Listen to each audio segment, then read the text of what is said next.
ఒకళ్ళ మీద ఆశ పెట్టుకుంటాం.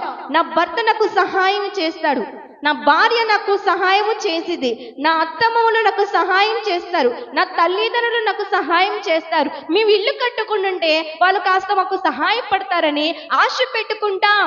ఎవరి మీద? మనుష్యుల మీద ఆశ పెట్టుకుంటాం.